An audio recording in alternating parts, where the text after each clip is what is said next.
UFC. Given the success of Charles Oliveira, I just wanted to ask how there's no Khabib and Charles Oliveira. Just wanted to know if there are more grapplers in the UFC. Is there something to do with the rules, or striking looks more exciting? Even without more grappling-based guys, Khabib and Oliveira, it just seems that a lot of guys don't even do what GSP does, and which was to really be a mixed martial artist and combine grappling with the striking to create something that is more the sum of the parts. Yeah. Just wanted to ask what do you think?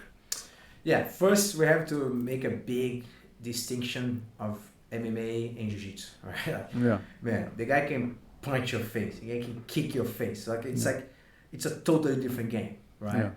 But the whole story of the UFC and Vale back in the days before UFC, it started with Jiu-Jitsu being the most dominant art, and whoever knows Jiu-Jitsu end up being better and beating the other martial arts. Yeah. You know? So that was the beginning of everything. But before was the martial arts against each other. So Jiu-Jitsu against Karate, Jiu-Jitsu against boxing, Jiu-Jitsu against Muay Thai, Jiu-Jitsu against Capoeira. But nowadays, with the mixed martial arts, everybody does everything. And because everybody does everything, it's not that simple to apply Jiu-Jitsu when the other guy knows Jiu-Jitsu too. Because to step in the octagon, man, you need to know a little bit, you have to train a little bit of the ground part, you know? You have to know a little bit of wrestling. You have to know a little bit of standing. Yeah. You know, so you, as the name says, you need to know a little bit of everything, you know. So, or at least knowing how to avoid the fight to go to the ground. Yes, which is many people work in that. That's very common, like Adesanya and Chuck Liddell at the time. Exactly. Just didn't want to go to the ground. And one thing that I get very, I'd say, disappointed sometimes is just many high-level jiu-jitsu fighters, like black belt, world champions, and they were amazing in jiu-jitsu. They go to UFC and they stop using jiu-jitsu. And I just don't get it, because that's your main skill. And if it is my main skill, why am I not gonna apply this in the octagon, man? It doesn't make sense to me, you know. I understand that if you already have jiu-jitsu, you have to be focus a lot in the standing part.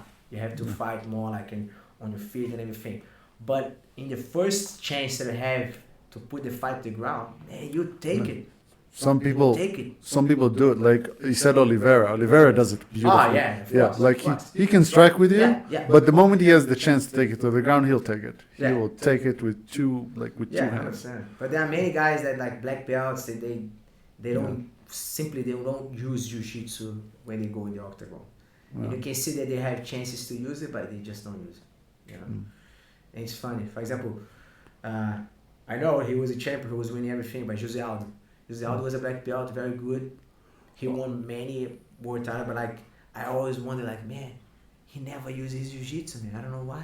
Yeah, I remember he had he was knocked out by McGregor, and I thought, dude, you're a black belt.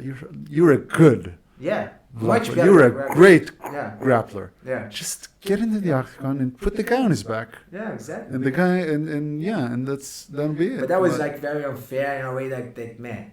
He was winning for fucking 10 years, you know, non-stop, just winning the belt. Yeah. The challenge come, he was winning. Yeah. And suddenly one challenge come, do one leg shot. One punch, yeah. One leg shot. It was one leg. And man, that's it. He never had the chance to have the fight again against the guy again, you know.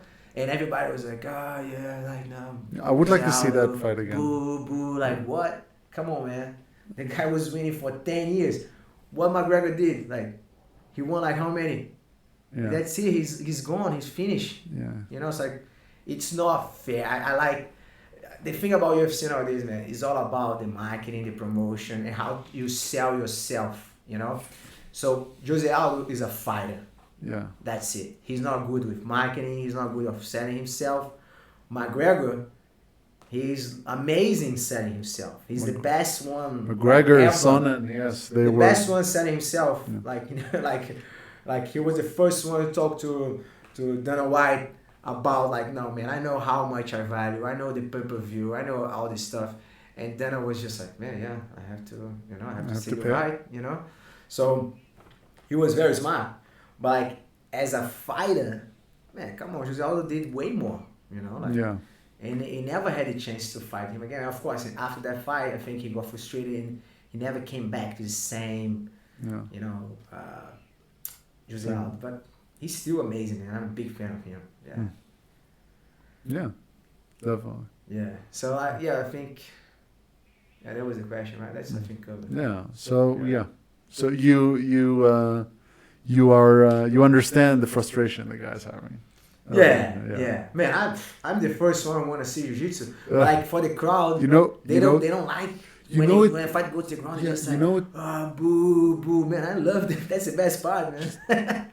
I know when I watch UFC, I watch UFC with friends of mine sometimes that they don't do jiu-jitsu, don't do even a little bit jiu-jitsu, and they're like, oh my god, it's went to the ground again. I'm like, my time to shine. Exactly. You see, he's doing the crossface and he's doing for there. He's going to the side. That's what's going. Like, oh, okay. Yeah, of course. Yeah, it's the fun part for us. Yeah, really understand. Okay, let's go. I'm apprehensive about